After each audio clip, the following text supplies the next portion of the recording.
बिस्मिल्लाहिर्रहमानिर्रहीम। Welcome to the professional take.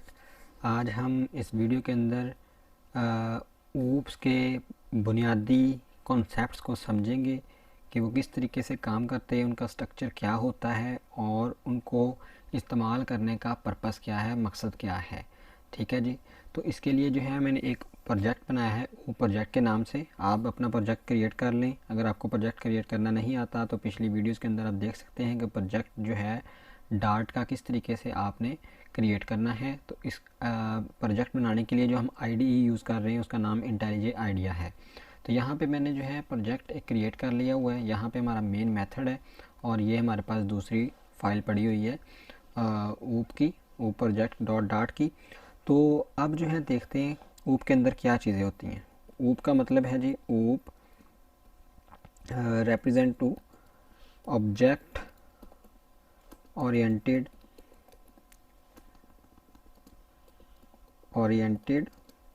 Programming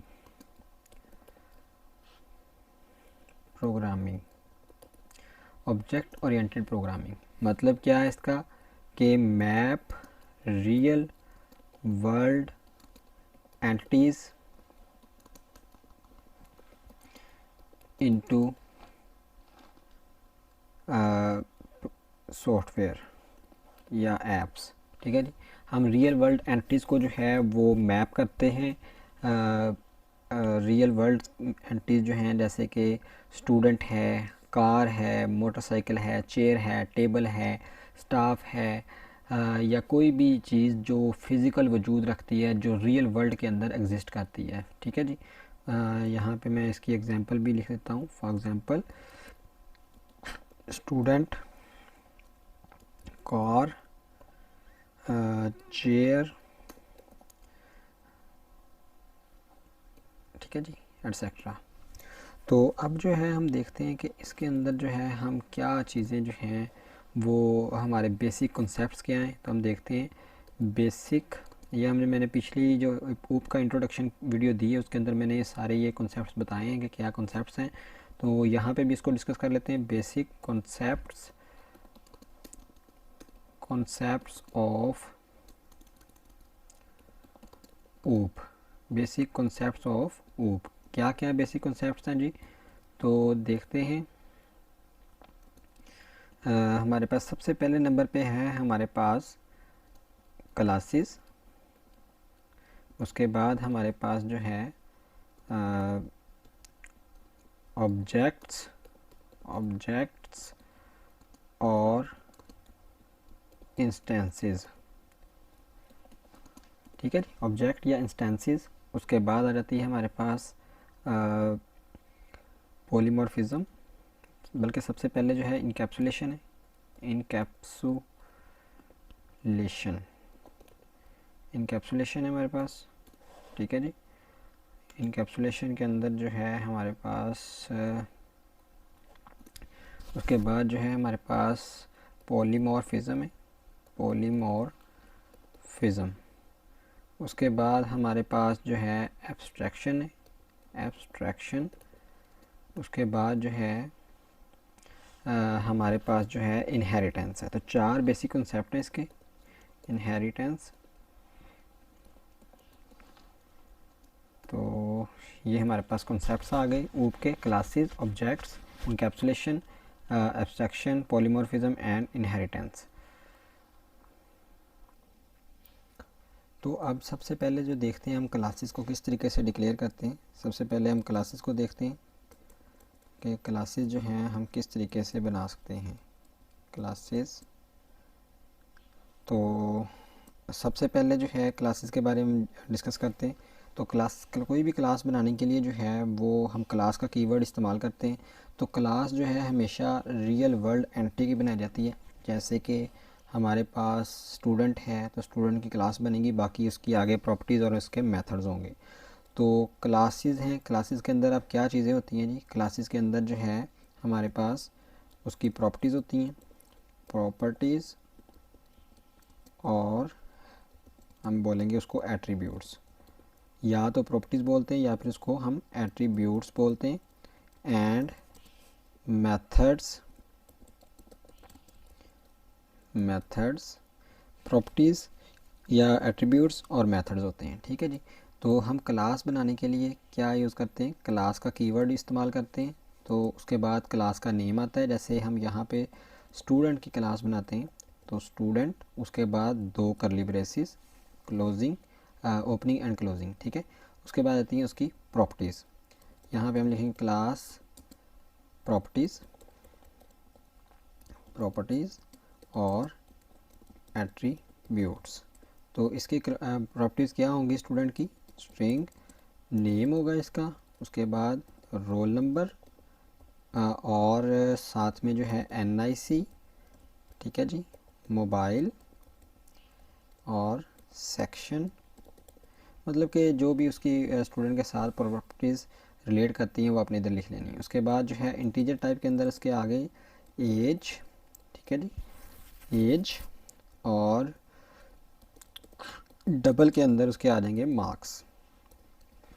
तो ये जो है मैंने प्रॉपर्टीज़ इसकी डिक्लेयर की हैं, ये क्लास के अंदर हैं। पहले हम जो है बगैर क्लासेस के काम कर रहे थे, हम डायरेक्टली कोड लिखते थे, डायरेक्टली वेरिएबल डिक्लेयर कर लेते थे और हम उसको डायरेक्टली एक्सेस कर सकते हैं। लेकिन क्लास के अंदर जो डाटा पैक हो गया, जो हमने अंदर डिक्लेयर किया, वो उसके ऑब्जेक्ट के बगैर हम उसको एक्सेस नहीं कर सकते। बल्कि तो क्लासेस क्या करती हैं, हमें एक सिक्योरिटी लेयर प्रोवाइड करती हैं कि हम जो है पूरे ऑब्जेक्ट को एक कंटेनर के अंदर जो है पैक कर देते हैं और उसके ऑब्जेक्ट के बगैर उसको एक्सेस करना, उसको सेट या गेट करना जो है पॉसिबल नहीं होता। ठीक है। ऑब्जेक्ट के साथ ही हम सारे ऑपरेशन उसके ऊपर परफॉर्म कर सकते हैं।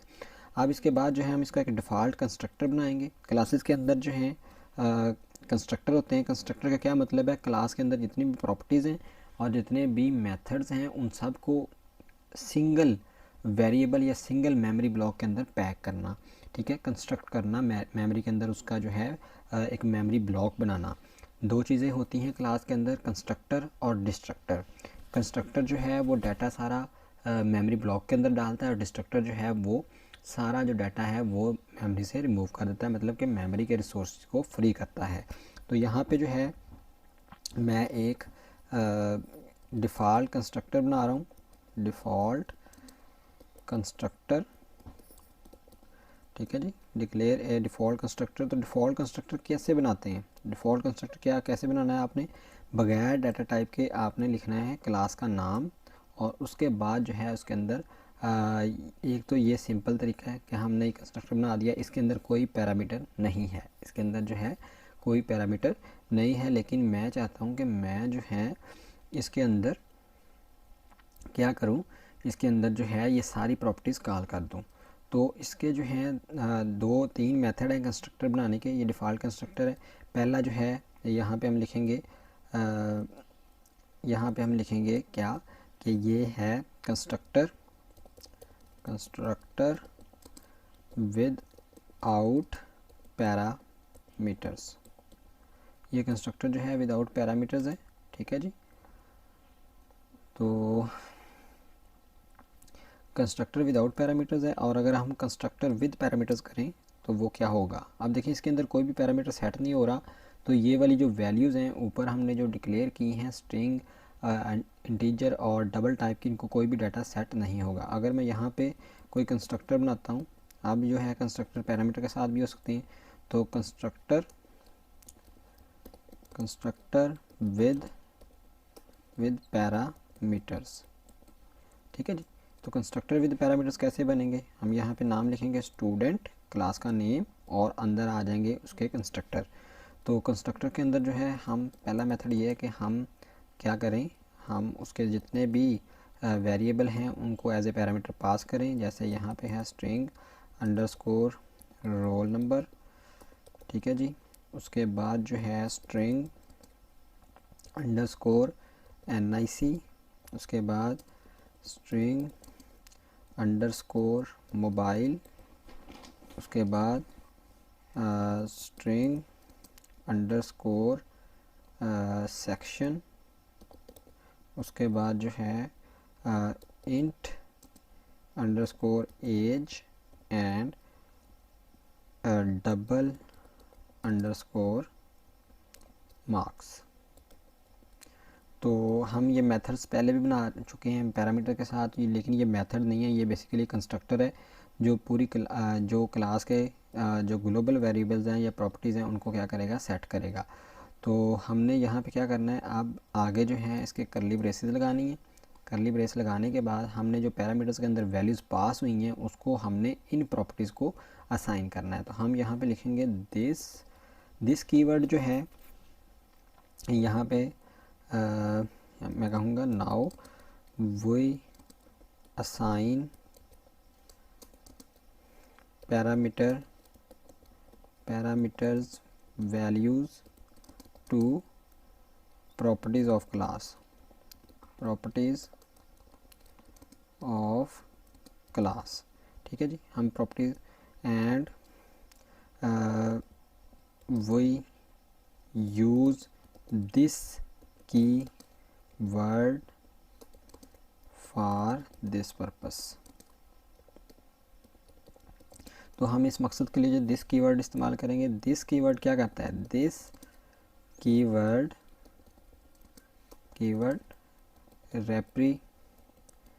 represent the current class global variables और properties और attributes। तो ये बेसिकली जो करंट क्लास के अंदर जो हमने ऊपर जैसे ये डिक्लेयर किए थे स्ट्रिंग और इंटीजर और डबल टाइप के वेरिएबल्स, उनको रिप्रेजेंट करता है। तो हम कहेंगे दिस डॉट, आप जैसे ही डॉट लगाएंगे तो यहाँ पे सारी प्रॉपर्टीज जो हैं वो इसकी ऑटो लोड हो जाएंगी। This dot name is equal to underscore name और this dot roll number is equal to underscore roll number. उसके बाद जो है इसी तरीके से हम सारी प्रॉपर्टीज़ को क्या करेंगे, सेट कर देंगे। This score NIC is equal to underscore NIC और फिर उसके बाद this dot mobile is equal to underscore mobile. उसके बाद this dot section is equal to underscore section और फिर उसके बाद this dot age is equal to underscore age और उसके बाद this dot marks is equal to underscore marks. तो इस तरीके से हमने क्या किया है, हमने कंस्ट्रक्टर बनाया है दूसरा पैरामीटर्स के साथ और उसके अंदर जो है जो भी कंस्ट्रक्टर के अंदर वैल्यूज़ पास होंगी वो हम इसकी प्रॉपर्टीज़ को, क्लास की प्रॉपर्टीज़ को असाइन कर देंगे। ठीक है जी, ये है पहला मेथड। ये यहाँ पे एरर इसलिए आ रहा है कि हम दो मरतबा कंस्ट्रक्टर जो है नहीं बना सकते, सिंगल कंस्ट्रक्टर ही क्लास का होता है। तो अब हम क्या करेंगे, हम करेंगे ये कि हम जो है अपने मेन मेथड के अंदर इस मेथड को कॉल करेंगे, इसका ऑब्जेक्ट बनाएंगे। ऑब्जेक्ट कैसे बनाते हैं हम किसी भी क्लास का, इसके 3 मेथड हैं। यहाँ पे मैं लिखूँगा now we create object of student class. ठीक है जी, तो इसको हम कैसे बनाते हैं, सबसे पहले तो पहला मेथड जो है यहाँ मैं लिखूँगा मेथड 1। तो मेथड 1 क्या है जी, स्टूडेंट। ठीक है, उसकी क्लास का नाम लिखें और उसके बाद जो है ऑब्जेक्ट का नाम लिखें std1 is equal to new keyword लगाएं और उसके बाद फिर से स्टूडेंट का नाम लिखें। तो उसके बाद उसके पैरामीटर्स जो हैं पास कर दें। तो ये हमारे पास जो है ये पहला मेथड है। इसके अंदर हम क्या करेंगे, अभी जो है इसके अंदर वैल्यूज़ डालते हैं। तो वैल्यूज़ जो हैं जैसे मैं कहता हूँ अली, रोल नंबर जो है वो 65, NIC डाल देते हैं कोई, ये NIC। उसके बाद जो है मोबाइल, तो मोबाइल डाल दिया यहाँ पे। उसके बाद जो है सेक्शन डालना है जी, सेक्शन क्या है, सेक्शन जो है जैसे मैं कहता हूँ कि सेक्शन बी है और एज जो है मैं यहाँ पे कहता हूँ 25 है, क्योंकि ये इंटीजर का है तो इसको कोट्स के बगैर लिखना है, सिंगल कोट्स के बगैर लिखना है। मार्क्स जो है मैं कहता हूँ कि उसने मार्क्स जो हैं उसके 859 है। ठीक है जी, तो ये हमारे पास जो है ऑब्जेक्ट बन गया, पहला मेथड जो है ऑब्जेक्ट बनाने का। दूसरा मेथड क्या है जी इसका, मेथड 2 मेथड 2 है ये हमारे पास कि हम क्या करेंगे, हम न्यू कीवर्ड के बगैर भी मेथड बना सकते हैं। ठीक है, जैसे यहाँ पे मैं लिखूँगा student std2 is equal to student. तो इस तरीके से भी जो है मैं मेथड जो है बना सकता हूँ। रोल नंबर जो है जैसे 36 है और क्या है ये NIC, ये मैं कोई भी रैंडम नंबर यहाँ पे डाल रहा हूँ जस्ट आपको समझाने के लिए।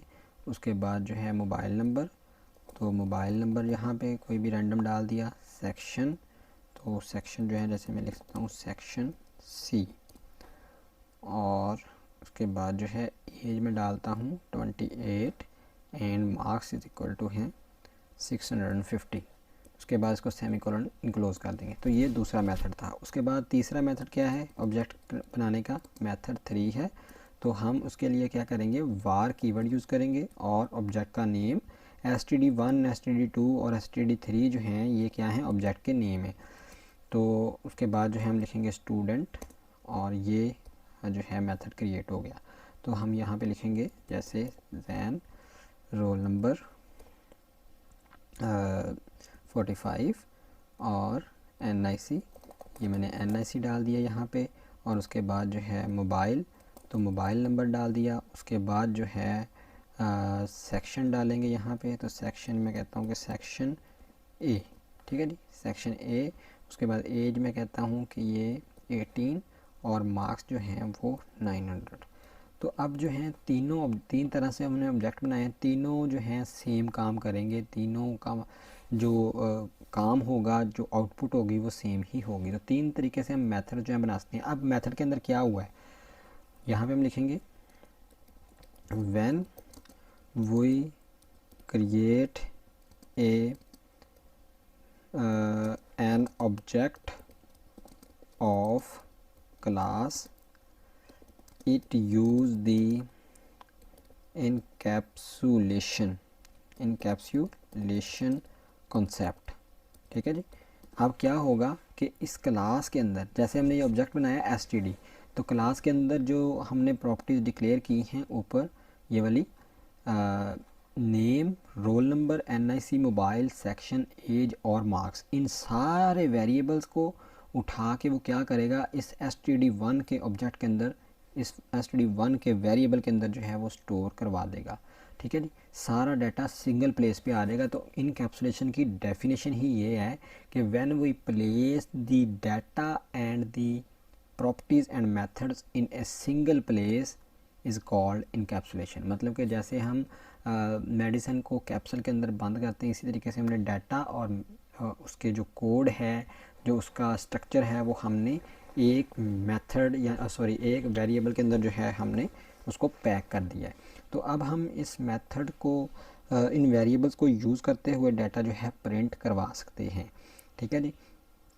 तो यहाँ तक मुझे मेरा ख्याल है कि आपको समझ आ गई होगी। अब इस ऑब्जेक्ट को यूज़ करते हुए डाटा किस तरीके से हमने करना है, ऑब्जेक्ट को यूज़ करने से कैसे करना है, तो आपने करना ऐसे है, जैसे यहाँ पे मैं स्टूडेंट का नाम जो है वो प्रिंट करवाना चाहता हूँ। ठीक है जी, स्टूडेंट का नाम जो है वो प्रिंट करवाना चाहता हूँ। तो किस तरीके से करवाऊँगा, मैं यहाँ पे लिखूँगा प्रिंट। ठीक है जी, प्रिंट, और आगे जो है मैं सिंगल कोट्स के अंदर लिखूँगा नेम इज़ इक्वल टू और फिर $, और फिर जो है ऑब्जेक्ट का नेम std1 डॉट। आप देखें जब डॉट लगाएंगे तो सारी प्रॉपर्टी जो है उसकी एक्सेसिबल होंगी। तो मैं यहाँ पे इसको प्रिंट आउट करवाता हूँ, रन करते हैं इसको। तो मैंने जो है इसको रन किया है, तो यहाँ पे जो है हमारे पास आउटपुट इसकी आ जाएगी। ये देखें name is equal to Ali आ गया। अगर यही मैं स्टेटमेंट जो है कॉपी करके यहाँ पे नीचे डालूँगा और ऑब्जेक्ट का नाम जो है दूसरा कर लूँगा, देखें एक मरतबा डिक्लेयर हुए लेकिन वैल्यूज़ जो है वो क्या आएंगी, देखें कि वैल्यूज़ जो हैं वो दोनों सेपरेट आएंगे। एक मरतबा अली आया और एक मरतबा उस्मान आया। अब यही लाइन जो है मैं यहाँ पे अगर पेस्ट कर दूं और वेरिएबल का जो ऑब्जेक्ट का नेम चेंज कर दूं, अब देखिए ऑब्जेक्ट सेम क्लास के हैं लेकिन वैल्यूज़ जो हैं वो डिफरेंट स्टोर कर रहे हैं और हर एक मरतबा जो है नई कॉपी बन के ऑब्जेक्ट के अंदर जा रही है। तो हम इस तरीके से डॉट लगा के ऑब्जेक्ट के आगे उसकी सारी प्रॉपर्टीज़ और उसके सारे मेथड को एक्सेस कर सकते हैं। अब सपोज़ करें कि ये तो मैंने इधर जस्ट एक जो है प्रिंट का लगाया, तो मैं यहाँ पे एक मेथड बना लेता हूँ, उसका मैं नाम रखता हूँ void print data। तो उसके अंदर जो है मैं ऑब्जेक्ट पास करता हूँ स्टूडेंट टाइप का, तो स्टूडेंट और आगे मैं लिखूँगा अंडरस्कोर स्टूडेंट। तो उसके अंदर जो है मैं एक ऑब्जेक्ट पास कर दूँगा एज ए पैरामीटर। तो अब क्या करना है, मैं इसके अंदर जो है ये सारी चीज़ें स्टूडेंट की प्रिंट करवाना चाहता हूँ। तो कैसे करवाऊँगा, यहाँ पे मैं लिखूँगा नेम और यहाँ पे जो है मैं क्या करूँगा, यहाँ पे लिखूँगा अंडरस्कोर स्टूडेंट। ठीक है जी, अंडरस्कोर स्टूडेंट। अब जो है मैं इसी लाइन को कॉपी करता हूँ, उसकी सारी प्रॉपर्टीज़ को हम प्रिंट करवाते हैं। तो अंडरस्कोर स्टूडेंट, तो यहाँ पे आ जाएगा रोल नंबर और यहाँ पे मैं लिखूँगा रोल नंबर। उसके बाद जो है एक और इसको करवाते हैं, उसके बाद आ जाएगा इसका NIC। ठीक है, और यहाँ पे मैं लिखूँगा NIC। उसके बाद जो है दोबारा से पेस्ट करता हूँ और यहाँ पे आ जाएगा उसका मोबाइल और यहाँ पे मैं लिखूँगा मोबाइल। और उसके बाद जो है यहाँ पे प्रिंट करवाते हैं सेक्शन, तो सेक्शन आ जाएगा यहाँ पे सेक्शन। उसके बाद जो है हमारे पास एज है, तो यहाँ पे जो है एज कर देंगे और यहाँ पे दोबारा करवाएंगे पेस्ट और यहाँ पे मैं कहूँगा मार्क्स। ठीक है जी, मार्क्स, और यहाँ पे जो है मार्क्स को कॉल कर देंगे। अब हो क्या रहा है इस मेथड के अंदर, हमने इस मेथड के अंदर एक पैरामीटर पास किया स्टूडेंट टाइप का। पहले जो है हमने सिर्फ स्ट्रिंग, डबल और इंटीजर टाइप के मेथड पास किए थे, लेकिन यहाँ पे मैं पैरामीटर के अंदर जो एक ऑब्जेक्ट पास कर रहा हूँ और उस ऑब्जेक्ट के थ्रू जो है मैं सारी प्रॉपर्टीज़ एक्सेस कर रहा हूँ। तो अब जो है इस मेथड को मैं यहाँ पर कॉल करवाता हूँ। क्या करूँगा, मैं ये लाइन काट देता हूँ और इसकी जगह पर मैं क्या लिखूँगा, प्रिंट डाटा, प्रिंट क्या नाम था इसका, हाँ ये प्रिंट डाटा है, कॉपी, और इसको कॉपी कर लेता हूँ, उधर सजेशन में नहीं आ रहा था। तो उसके अंदर जो है मैं std1 का ऑब्जेक्ट पास कर देता हूँ। ठीक है जी, तो अब यहाँ पे देखते हैं कि ये क्या एरर दे रहा है। वो कह रहा है कि लोकल वेरिएबल्स, अच्छा local variable print data can not be referred before it's declare. ठीक है जी, तो वो कह रहा है कि हमने जो है उसको नीचे किया है डिक्लेयर, तो मैं जो है इसको जनाब ऊपर कर देता हूँ, कोई मसला नहीं। तो इधर जो है मैं इसको पेस्ट कर देता हूँ। अब जो है एरर चला गया है। ठीक है जी, अब होगा क्या, जैसे मैं इसको रन करूँगा तो इस ऑब्जेक्ट की सारी प्रॉपर्टी जो है वो हमारे पास उसको ये प्रिंट आउट कर देगा। देखें अली, ये देखें अली 65, और उसके आगे जो है वो उसका NIC नंबर जो पहले ऑब्जेक्ट के अंदर पास किया है, सेक्शन आ गया। उसके बाद अगर मैं यही स्टेटमेंट यहाँ पे डालता हूँ, जैसे प्रिंट डाटा, और उसके अंदर जो है मैं डालता हूँ std2 और उसको सेमीकोलन क्लोज करता हूँ, तो अब क्या होगा, अब दूसरे ऑब्जेक्ट का डाटा भी जो है वो सारा प्रिंट कर देगा। ठीक है जी, यहाँ से उस्मान 36, उसके बाद उसका NIC। अब देखें हर मरतबा जो है ये प्रिंट मेथड जो है हम उसको एक पूरे ऑब्जेक्ट की कॉपी दे रहे हैं और वो जो है उस ऑब्जेक्ट की कॉपी को यूज़ करते हुए सारी प्रॉपर्टीज़ को जो क्या कर रहा है, प्रिंट आउट करवा रहा है। इसी तरह हम यहाँ पे रिप्लेस करते हैं, अगर यहाँ पे प्रिंट डाटा और इसके अंदर मैं लिखता हूँ std3। तो इस तरीके ये है फ़ायदा ऑब्जेक्ट्स को यूज़ करने का, रीयूज़बिलिटी है कि एक मरतबा हमने वेरिएबल जो हैं वो डिक्लेयर किए और उसको इस्तेमाल बार बार कर रहे हैं और हर एक वेरिएबल के अंदर जो है वो वैल्यूज़ मुख्तलिफ हैं, वो सब की जो है सेपरेट हैं। तो मतलब कि है बार बार जो है हमें वेरिएबल्स डिक्लेयर करने की ज़रूरत नहीं है। हर मरतबा जो है जब हम ऑब्जेक्ट क्रिएट करेंगे तो उसके अंदर एक नई डाटा की कॉपी जाएगी और इस कॉन्सेप्ट को हम बोलते हैं इनकैप्सुलेशन।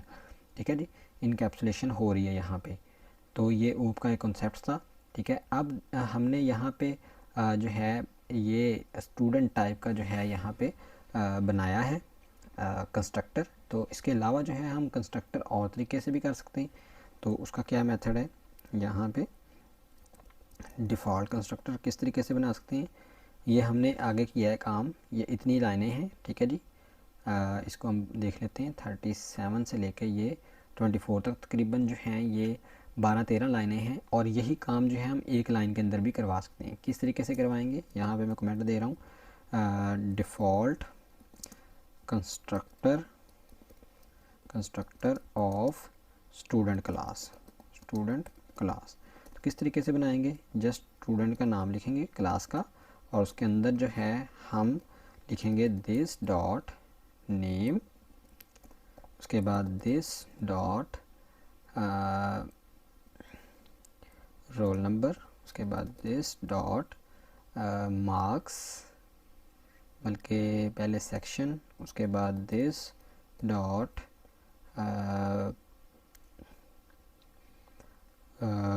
मोबाइल, ठीक है जी, मोबाइल, उसके बाद दिस डॉट NIC, उसके बाद दिस डॉट एज, उसके बाद जो है दिस डॉट मार्क्स।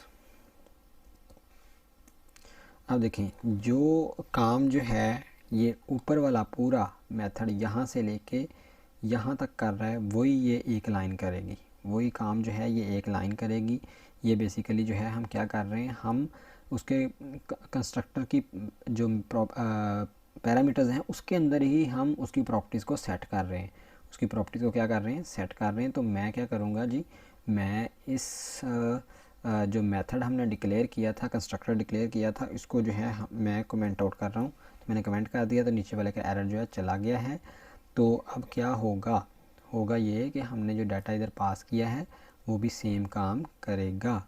तो मैं इसको रन करता हूँ, अब देखें जी वो काम जो है वैसे ही हो रहा है, काम जो है वैसे ही हो रहा है, वैसे ही प्रिंट उसने किया है, क्योंकि हमने उसका कंस्ट्रक्टर जो है वो कमेंट कर दिया है। तो एक लाइन के अंदर भी वो काम हो रहा है। अब इसी तरीके से हम नेम कंस्ट्रक्टर भी बना सकते हैं। नेम कंस्ट्रक्टर किस तरीके से बनाना है जी, आपने जस्ट लिखना है स्टूडेंट क्लास का नेम, उसके बाद उसका नेम कोई भी रख देना है। तो मैं यहाँ पे कहता हूँ कि सेट डाटा, मैंने उसका नेम कंस्ट्रक्टर बना दिया है, और ये क्या होगा, ये नेम कंस्ट्रक्टर होगा, और यही सारी प्रॉपर्टीज़ जो हैं मैं कॉपी करके इसके अंदर डाल देता हूँ। तो ये दोनों ही सेम काम करेंगे, दोनों जो हैं वो सेम काम करेंगे। अगर जो है मैं यहाँ पे कह देता हूँ, जैसे कि मैंने यहाँ पे जो है इसको जो है मैं कहता हूँ स्टूडेंट डॉट सेट डाटा करता हूँ, तो तब भी ये सेम ही काम होगा। मैं इसको रन आउट करता हूँ तो ये सेम काम करेगा, ठीक है जी। तो ये नेम कंस्ट्रक्टर बनाया है हमने उधर, इसको हम बोलते हैं नेम कंस्ट्रक्टर, कि हमने कंस्ट्रक्टर का कोई नेम रख दिया, मतलब कि स्टूडेंट के अलावा कोई नेम रखना चाहते हैं, तो हम इसको बोलेंगे नेम्ड कंस्ट्रक्टर। कंस्ट्रक्टर जो है क्या कर रहा है, देखें कंस्ट्रक्टर जो है इनिशियलाइज तौर पे जो वैल्यूज़ हैं वो सेट कर रहा है क्लास की, ठीक है, क्लास के अंदर ये चीज़ें पड़ी हुई हैं। तो इसके अलावा जो है हम क्या कर सकते हैं, हम कंस्ट्रक्टर के अंदर जो पैरामीटर पास किए हैं उसको ऑप्शनल कर सकते हैं। तो ऑप्शनल करने के लिए मैंने को बताया था कि इसको करली ब्रेस के अंदर आपने पैक कर देना है। तो हम जैसे जो है इसको ये वाला जो है कंस्ट्रक्टर पड़ा है, तो मैं इसको क्या करूँगा, मैं इसको करली सेलेक्ट करूँगा और करली ब्रेस के इनक्लोज कर दूँगा। इसको जो है एंड तक सेलेक्ट कर लें यहाँ पे, और फिर जो है करली ब्रेस प्रेस करेंगे तो हमारे पास जो है किधर गया, ठीक है। तो ये करली ब्रेस के अंदर जो है आ गई। अब ये ऑप्शनल पैरामीटर है, अब जो है ये ऑप्शनल पैरामीटर है, लेकिन यहाँ पे एरर आ गई क्योंकि हमने इसको ऑप्शनल पैरामीटर पास नहीं किया।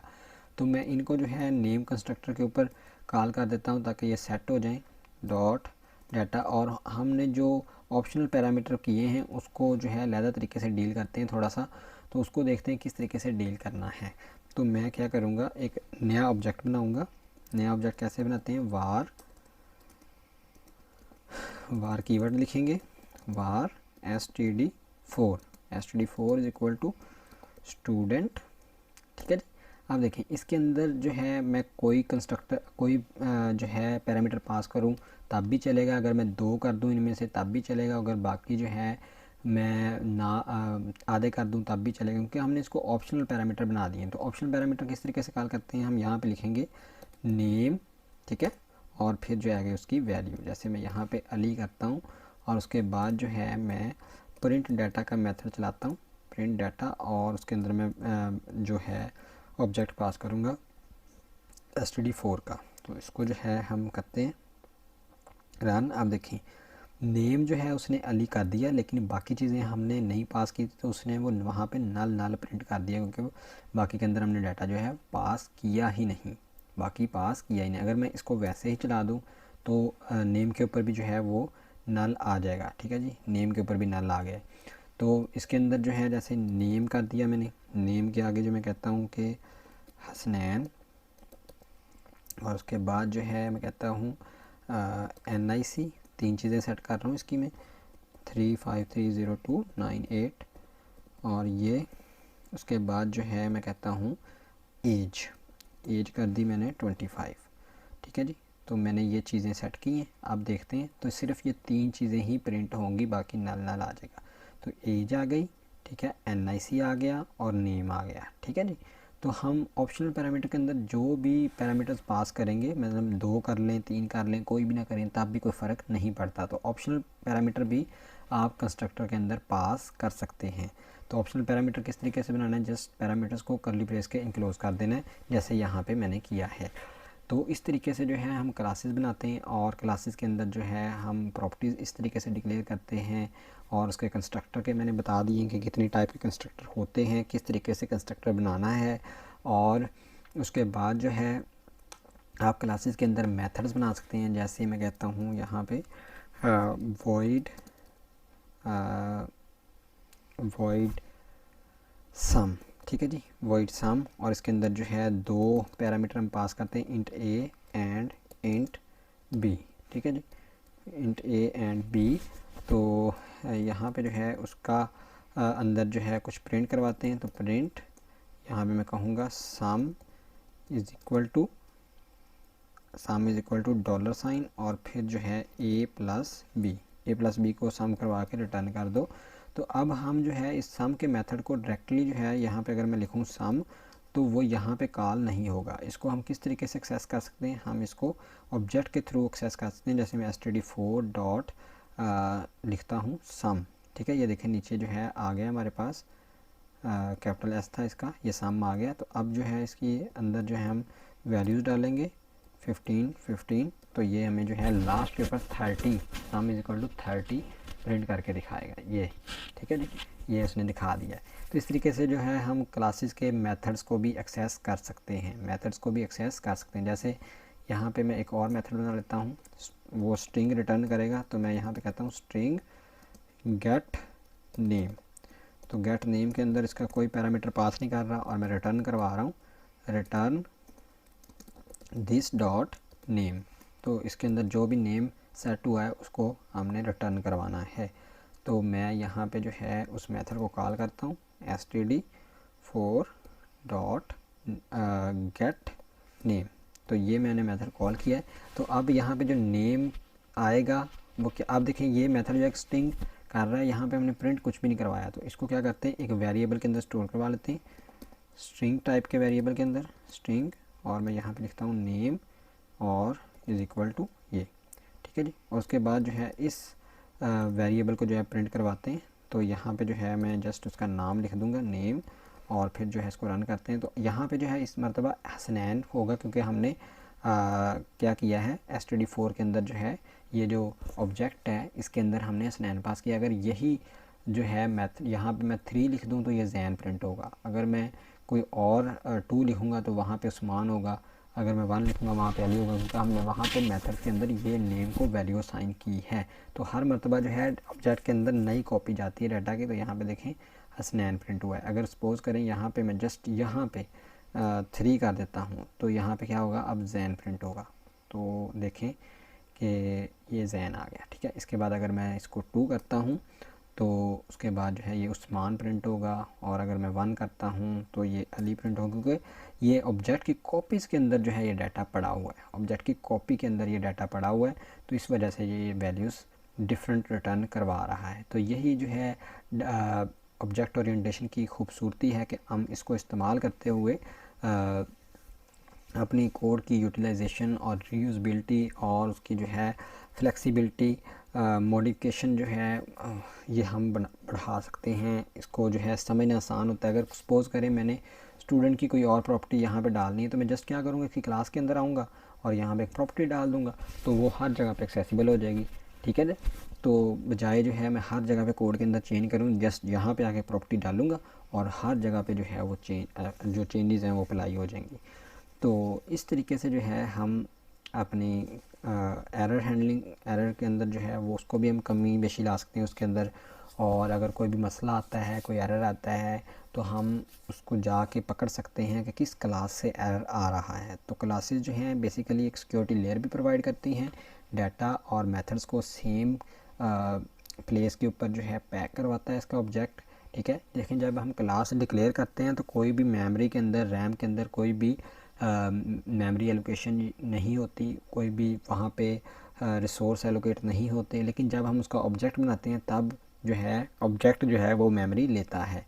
तो हमने यहाँ पे इस वीडियो के अंदर सीखा कि किस तरीके से जो है हम क्लासेस बनाते हैं और उसके अंदर उसकी प्रॉपर्टीज़ को कैसे डिक्लेयर करते हैं और कंस्ट्रक्टर क्या होता है, कंस्ट्रक्टर कितने टाइप्स के हैं और किस तरीके से हम उसको डिक्लेयर कर सकते हैं, और नेम कंस्ट्रक्टर क्या होता है। उसके बाद मेथड्स हमने डिक्लेयर किए, मेंबर मेथड क्लास के, और फिर जो है हमने ऑब्जेक्ट बनाना सीखा, इनकैप्सुलेशन सीखी, और इनकैप्सुलेशन के थ्रू जो है हमने डाटा जो है वो प्रिंट आउट करवाना सीखा।